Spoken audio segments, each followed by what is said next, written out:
Bismillahirrahmanirrahim. Assalamualaikum warahmatullahi wabarakatuh. Alhamdulillah, alhamdulillahi rabbil alamin. Arsala rasulahu bil huda wa dinil haqq liyuzhirahu ala dini kullih wa kafa billahi shahida. Ashhadu an la ilaha illallah wahdahu la syarika lah wa ashhadu anna Muhammadan abduhu wa rasuluh la nabiyya ba'da. Allahumma salli ala Muhammad wa ala ali Muhammad. Amma ba'd. Syukur alhamdulillah kehadirat Allah Subhanahu wa taala yang memberi kita semua nikmat. Sampai saat ini kita masih diberinya nikmat hidup dalam kesehatan dan nikmat iman dalam Islam. Salawat serta salam teratur kepada suri tauladan kita Nabi Agung Muhammad sallallahu alaihi wasallam yang kita harapkan syafaatnya di akhirat kelak. Amin ya rabbal alamin. Kaum muslimin dan muslimat rahimakumullah, khususnya jamaah Masjid Arka Sudagaran, berjumpa kembali dengan kami di channel live streaming kajian online Ramadan 1441 Hijriah dengan tema hari ini memperbanyak istighfar dalam bulan Ramadan. Sebagaimana kita ketahui, bulan Ramadan adalah bulan yang penuh berkah. Saat ini kita telah berada di hari yang ke-14, masuk ke hari ke-15, artinya telah di pertengahan Ramadan, yakni 10 hari yang kedua yang disebut maghfirah atau ampunan. Berkaitan dengan itu dan dengan tema kita, artinya kita dalam hari-hari ini untuk memperbanyak istighfar. Apa itu istighfar? Istighfar adalah mohon ampun kepada Allah Subhanahu wa taala. Adapun lafaz istighfar yang kita biasa ucapkan berdasarkan Al-Quran dan hadis, astaghfirullah, artinya aku mohon ampun kepada Allah. Tahu yang agak panjang sedikit, astaghfirullahal azim, aku mohon ampun kepada Allah yang maha agung. Dan ada juga sayyidul istighfar, yakni yang panjang. Mungkin nanti di akhir kita sebutkan. Sekarang saya ingin mengungkapkan dulu makna atau manfaat dari istighfar tersebut. Dan kenapa kita perlu istighfar? Nabi Muhammad sallallahu alaihi wasallam dalam hadisnya berasal dari sahabat Abu Hurairah radhiyallahu an, katanya Rasulullah sallallahu alaihi wasallam pernah bersabda, demi Allah, aku beristighfar pada Allah dan bertaubat padanya dalam sehari lebih dari 70 kali. Hadis riwayat Bukhari. Dari hadis tersebut yang ingin saya garis bawahi sebenarnya bukan mengenai jumlahnya. Karena mungkin di hadis lain ada disebutkan 100, di sini juga disebutkan lebih dari 70 kali. Cuma yang lebih penting dari itu adalah Rasulullah, manusia yang telah dijamin oleh Allah surga dan telah diampuni dosa-dosanya, baik yang telah lalu maupun yang akan datang. Beliau masih mengucapkan istighfar, masih beribadah, memperbanyak istighfar kepada Allah. Apalagi kita sebagai manusia yang belum tahu kita apakah nanti akhir hayat kita su'ul khotimah, apakah husnul khotimah. Kita berdoa semoga kita dimatikan Allah dalam keadaan husnul khotimah. Oleh karena itu, salah satu jalannya, mari kita memperbanyak istighfar. Selanjutnya, manfaat dari istighfar tersebut perlu kita ketahui biar memotivasi diri kita untuk melafazkan istighfar, terutama dalam bulan Ramadan ini. Apalagi ini udah masuki 10 hari yang kedua. Salah satu manfaatnya adalah dikabulkannya doa, sebagai amalan dikabulkannya doa. Hal ini telah dibuktikan secara nyata dalam satu kisah Imam Ahmad. Imam Ahmad adalah salah satu imam dari 4 mazhab yang kita ketahui, yakni Hanafi, Maliki, Imam Syafi'i, dan Imam Hambal. Nah, yang keempat ini Imam Ahmad bin Hambal. Dalam kisahnya, Imam Ahmad melakukan perjalanan di salah satu kota di Irak. Beliau kemalaman. Jadi saat itu maghrib, azan maghrib, dan beliau berhenti di salah satu masjid kecil untuk melakukan sholat maghrib. Setelah sholat maghrib, beliau zikir dan doa, terus lanjut ke sholat isya.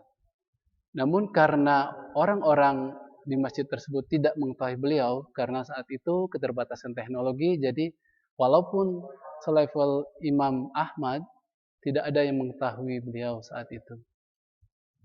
Setelah sholat isya, beliau berniat atau berminat untuk bermalam di sana, di masjid tersebut. Jadi beliau mengambil pojok di salah satu masjid, beliau berbahan. Saat beliau berbahan, didatangi oleh pengurus masjid dan diminta untuk tidak tidur di masjid. Dan pengurus masjid itu pun tidak mengenal dengan beliau sebagai imam besar, Imam Ahmad.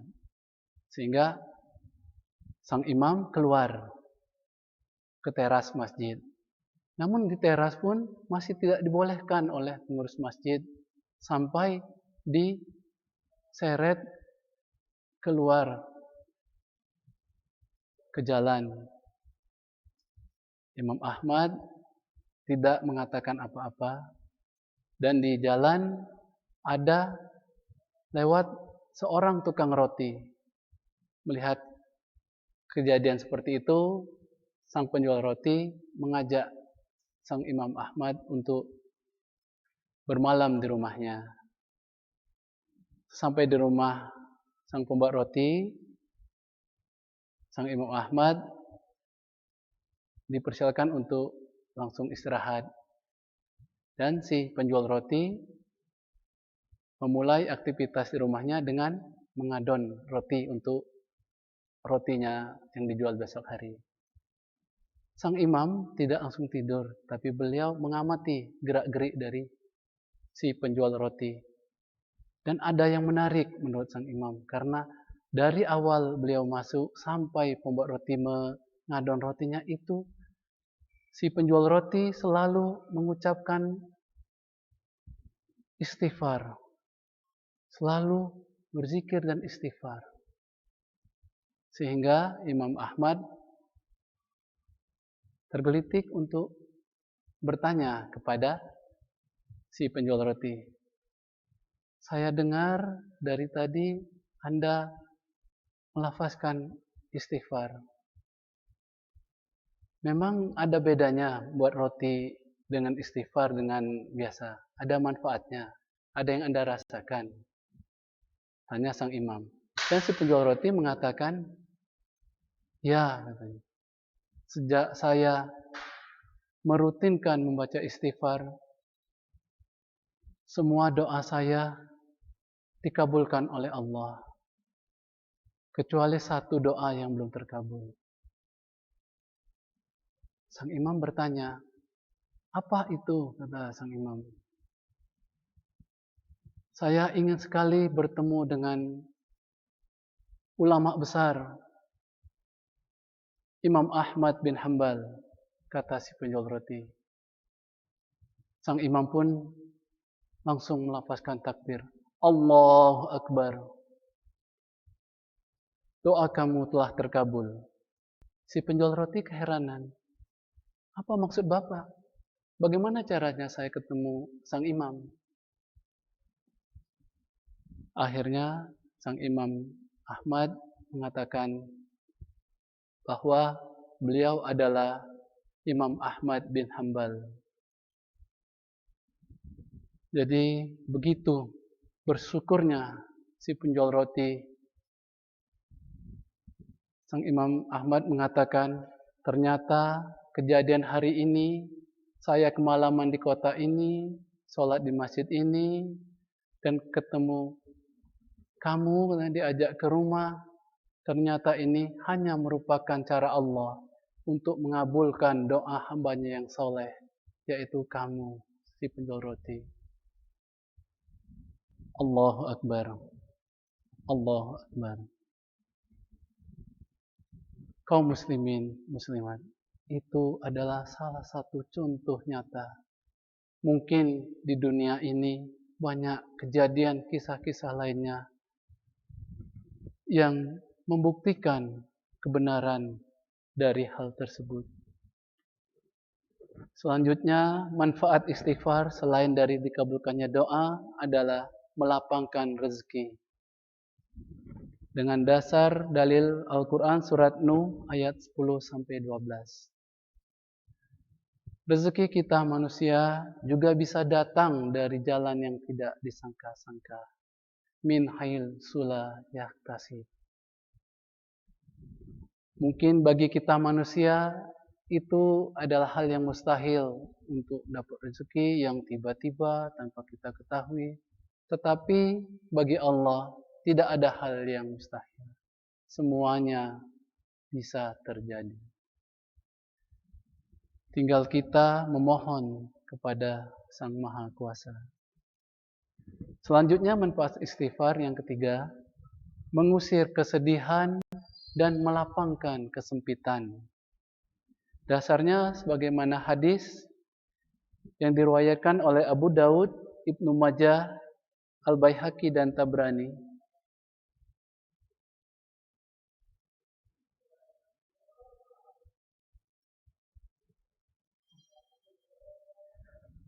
Rasulullah SAW bersabda, barang siapa yang senantiasa beristighfar, niscaya Allah akan menjadikan baginya kelapangan dari segala kesedihan yang mendengarnya, jalan keluar dari segala kesempitan yang dihadapinya, dan Allah memberi rezeki dari arah yang tidak disangka-sangka.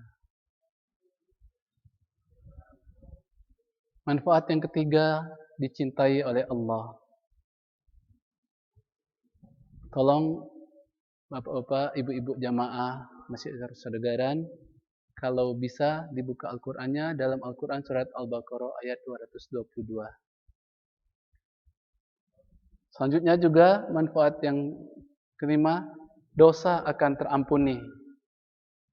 Dalilnya Al-Qur'an surat An-Nisa ayat 110. Dan yang terakhir, manfaat dari istighfar yang saya kumpulkan adalah mudah masuk surga. Dengan dalilnya Al-Quran surat Ali Imran ayat 135 dan 136. Yang artinya, dan orang-orang yang apabila mengerjakan perbuatan keji atau menganiaya diri sendiri, mereka ingat akan Allah, lalu memohon ampun terhadap dosa-dosa mereka. Dan siapa lagi yang dapat mengampuni dosa selain Allah? Dan mereka tidak meneruskan perbuatan kejinya itu. Sedang mereka mengetahui, mereka itu balasannya adalah ampunan dari Tuhan mereka dan surga di dalamnya mengalir sungai-sungai. Sedang mereka kekal di dalamnya. Itulah sebaik-baik pahala orang yang beramal. Dengan manfaat dari istighfar yang sangat banyak tersebut, maka saya mengajak kaum muslimin muslimat, mari kita manfaatkan bulan Ramadan ini untuk memperbanyak istighfar. Kalau di luar bulan Ramadan pun kita beristighfar, di bulan Ramadan ini semakin kita tingkatkan sesuai dengan janji Allah dalam Al-Quran. Begitupun contoh yang disebutkan oleh Rasulullah. Bahkan manfaat yang dirasakan oleh seperti si penjual roti tadi. Semoga kita dapat menjalaninya. Demikian yang bisa saya sampaikan. Mohon maaf atas segala kekurangan. Kepada Allah saya mohon ampun. Wallahu a'lam bissawab. Assalamualaikum warahmatullahi wabarakatuh.